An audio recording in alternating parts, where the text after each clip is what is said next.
A reading from 1 Samuel. Today is August 26th. Our reading from 1 Samuel is chapter 6. The ark of the Lord remained in the territory of the Philistines 7 months. Then the Philistines summoned the priests and the diviners and asked, "What shall we do about the ark of the Lord? Tell us with what we shall send it off to its own place." They answered, "If you are going to send the ark of God of Israel away, do not send it away without anything. You must also pay an indemnity to him. Then you will be healed, and he will make himself known to you. Otherwise his hand will not turn away from you." They asked, "What is the indemnity that we should pay to him?" They answered, 5 golden hemorrhoids and 5 golden mice, corresponding to the number of lords of the Philistines. For the same plague struck all of you and your lords.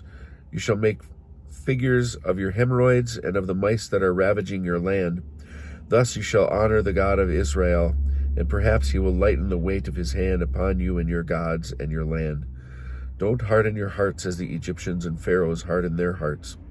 As you know, when he made a mockery of them, they had to let Israel go, and they departed.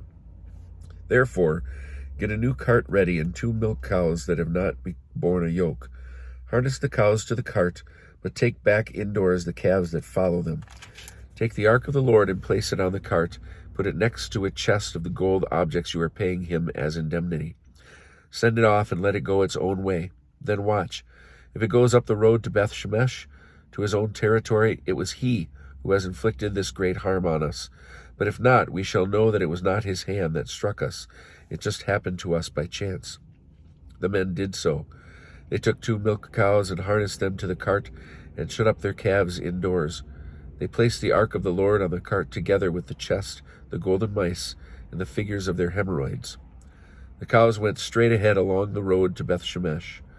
They went along a single high road, lowing as they went, and turning off neither to the right nor the left, and the lords of the Philistines walked behind them as far as the border of Beth-Shemesh. The people of Beth-Shemesh were reaping their wheat harvest in valley. They looked up and saw the ark, and they rejoiced when they saw it. The cart came into the field of Joshua of Beth-Shemesh, and it stopped there.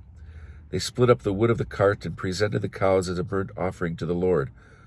A large stone was there, and the Levites took down the ark of the Lord and the chest beside it containing the gold objects, and placed them on the large stone. Then the men of Beth-Shemesh presented burnt offerings and other sacrifices to the Lord that day. The 5 lords of the Philistines saw this and returned the same day to Ekron. The following were the golden hemorrhoids that the Philistines paid as an indemnity to the Lord. For Ashdod, 1. For Gaza, 1. For Ashkelon, 1. For Gath, 1. For Ekron, 1.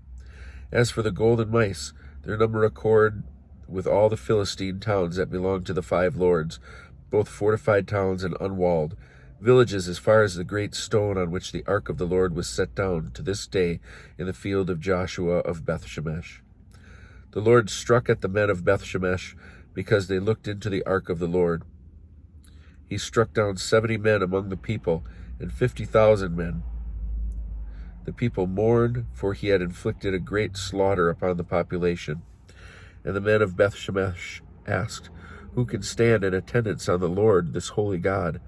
And to whom shall he go up from us?" They sent messengers to the inhabitants of Kiriath-Jearim to say, "The Philistines have sent back the ark of the Lord. Come down and take it into your keeping."